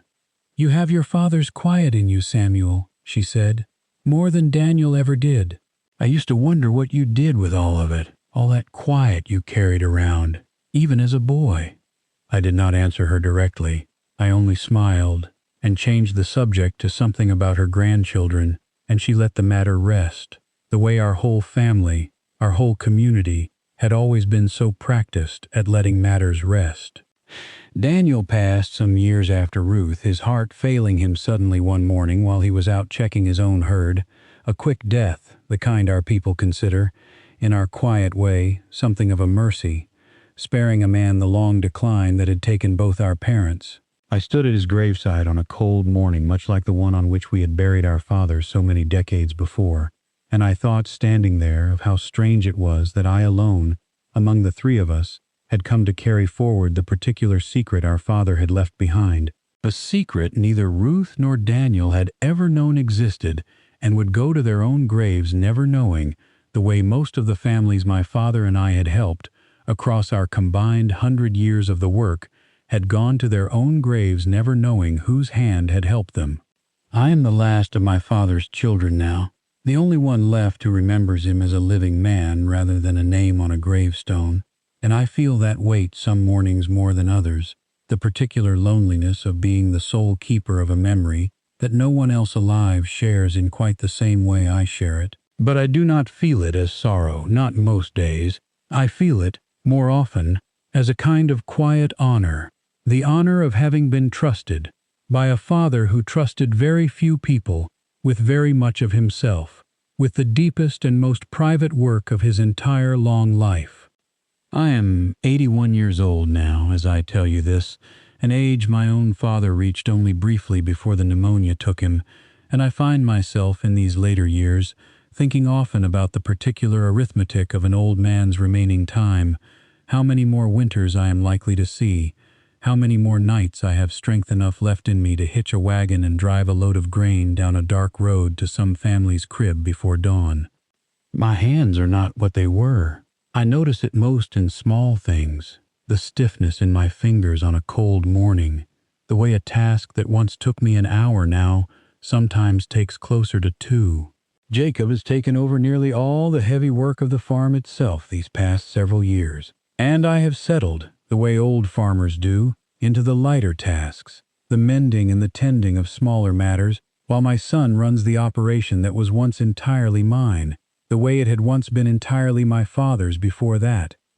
I have begun, these past few months, to feel a particular pull toward that locked door more often than I have felt it in years, a pull I recognize now, having lived long enough to understand its meaning, as the same pull my own father must have felt in his last year of life, the sense that the work was drawing toward a point of transfer, that the season of my own carrying of it was coming, gently and without any particular drama, toward its close.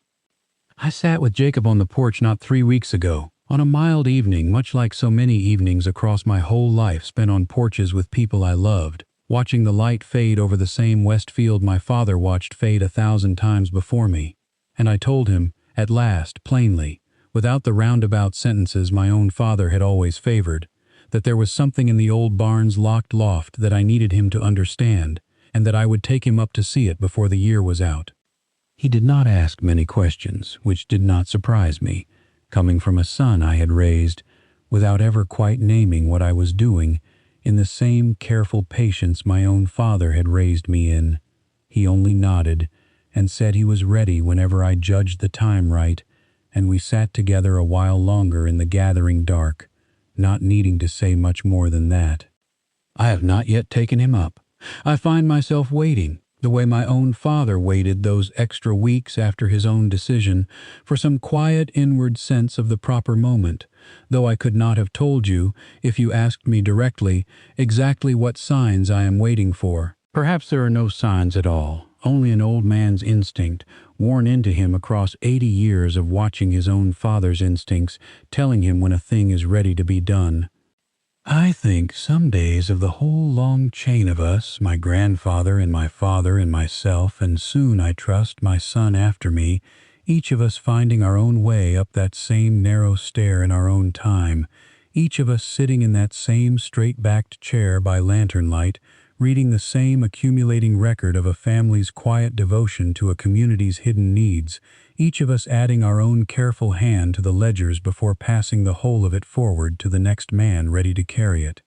I think, too, of all the families across those 100 years and more, the Lapps and the Esches and the Hostetlers and the Spikers and the Jonas Beilers, and so many others whose names fill the pages of those ledgers, families who never knew, and mostly never will know, exactly whose hand reached out to steady them in their hardest seasons. I do not think they need to know. I have come to believe, across all my years of carrying this work, that the not knowing is itself a kind of gift, perhaps the deepest gift the whole arrangement offers, because a debt that can never be repaid, because it can never even be named, is not really a debt at all. It is simply grace, moving quietly through a community the way water moves through soil, unseen, but felt in every green and growing thing it touches.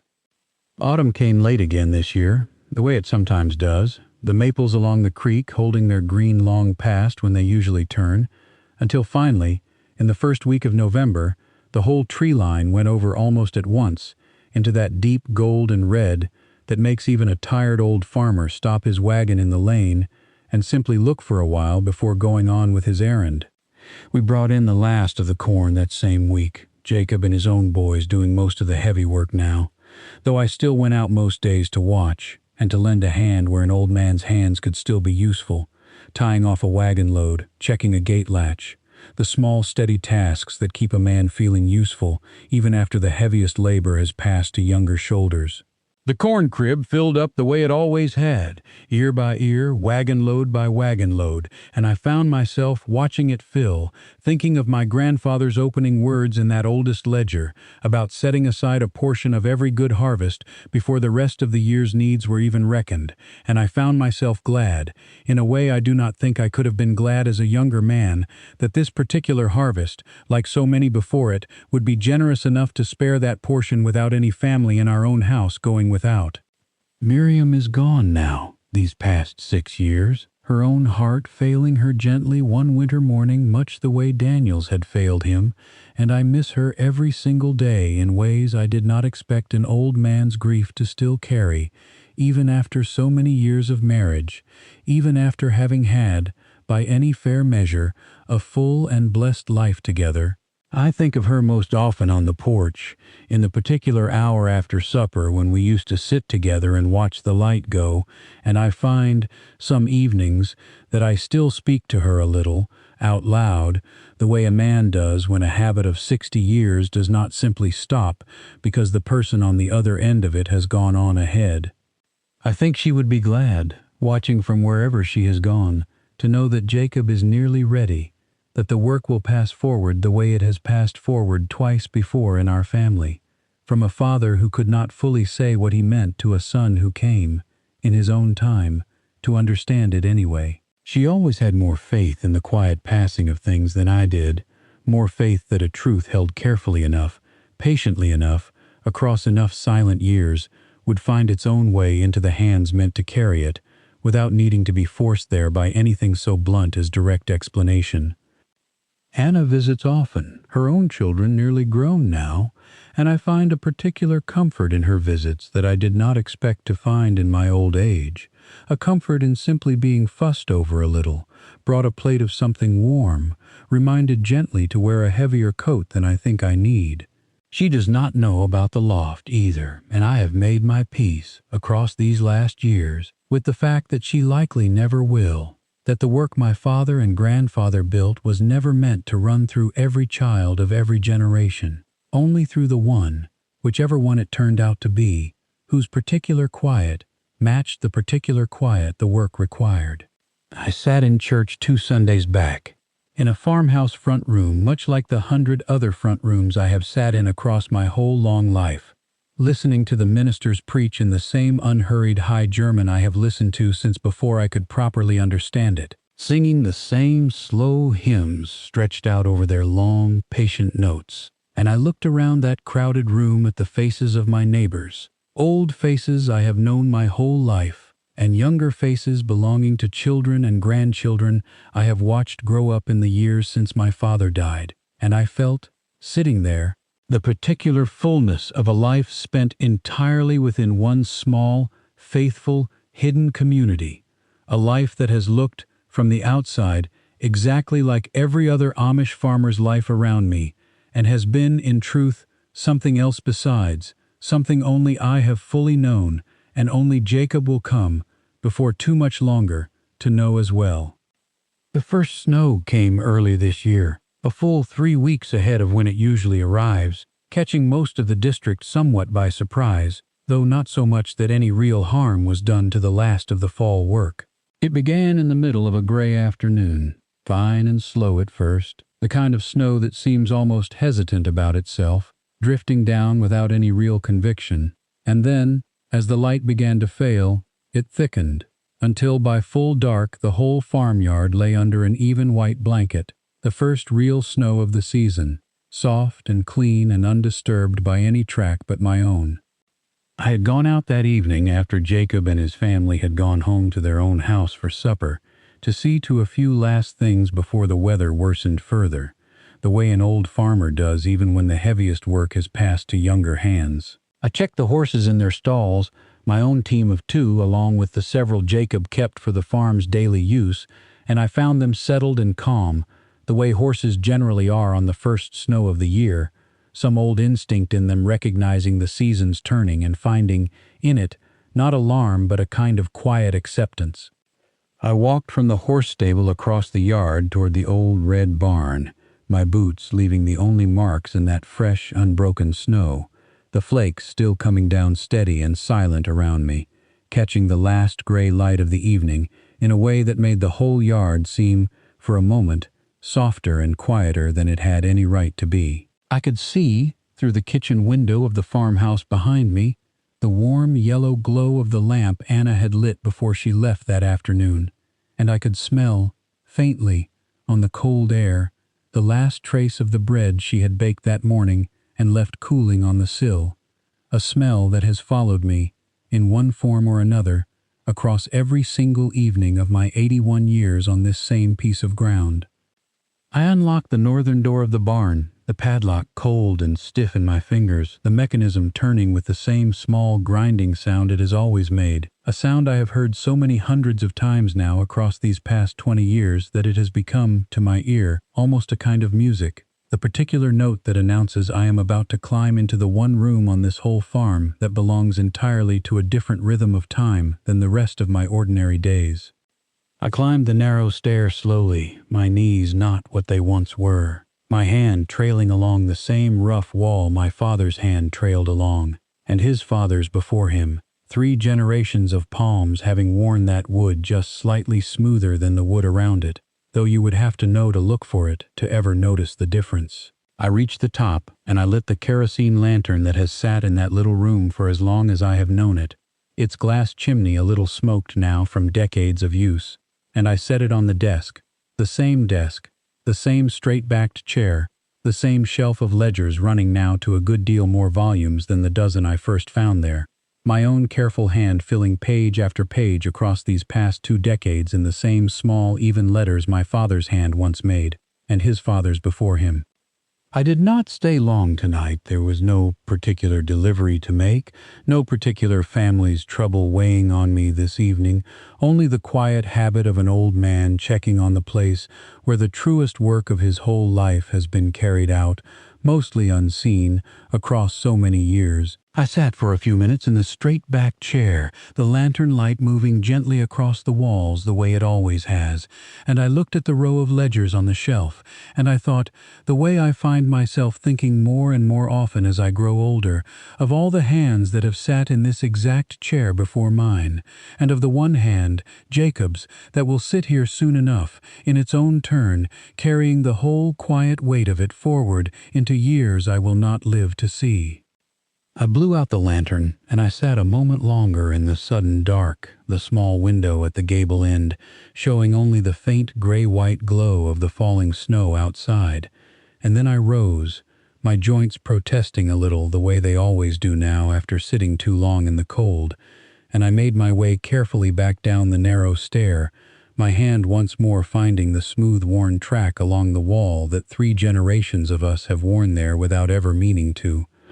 I pulled the northern door shut behind me, and I turned the padlock closed, and I stood a moment in the main aisle of the barn, listening to the horses shift quietly in their stalls, one of them blowing out a long, contented breath through its nose the way horses do when they are settled and warm and have no particular worry troubling them. I walked the length of the barn to the great main doors, and I swung them closed too, one and then the other, the old hinges groaning their familiar groan. And I dropped the heavy wooden bar across them, the way my father taught me to do it, when I was a boy of 6 years old, small enough then that I had needed both hands and most of my weight to move that bar, and needing, now in my old age, nearly the same effort all over again, though for entirely different reasons.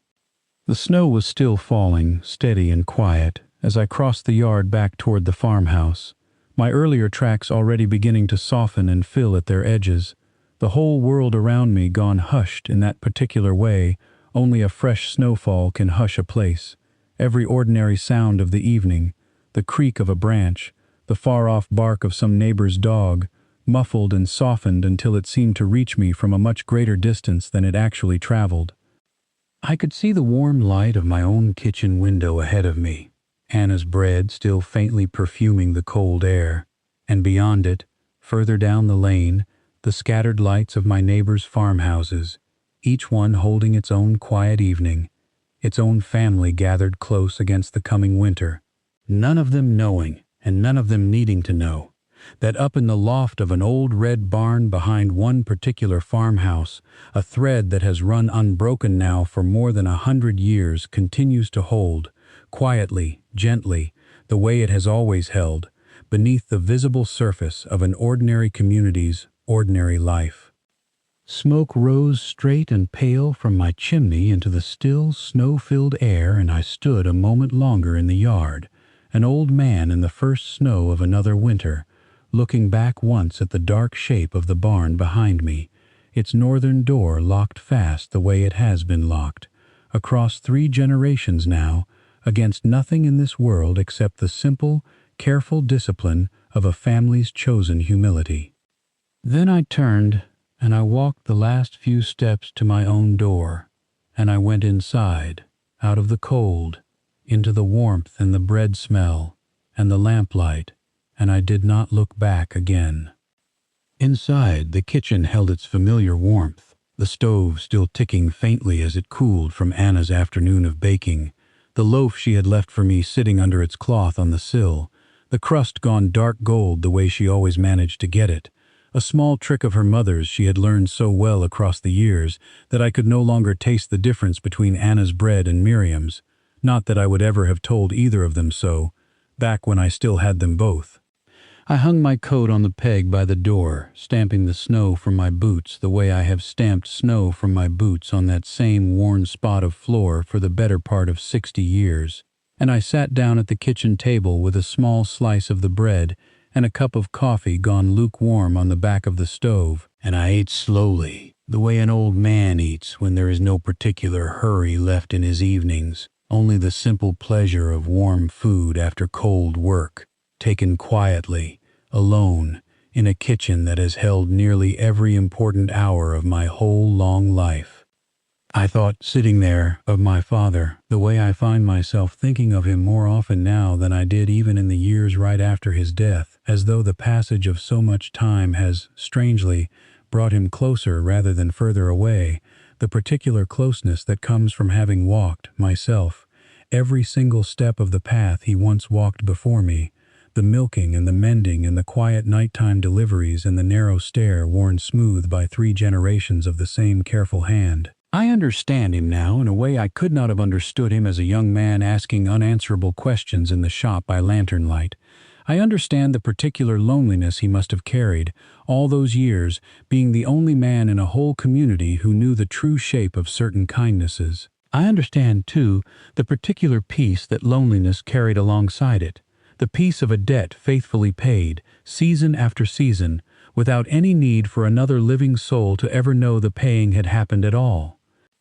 I thought of my grandfather, too, a man I never knew in life, whose cramped old hand opened the very first page of the very first ledger, a man who decided, alone, on some ordinary evening more than 100 years ago now, that he would rather be a quiet providence to his struggling neighbors than a visible benefactor receiving their gratitude, and who built, out of that single decision, a habit that has now outlived him by 3 full generations, and shows every sign, watching Jacob these past several months, of outliving me as well. The snow kept falling outside the kitchen window, steady.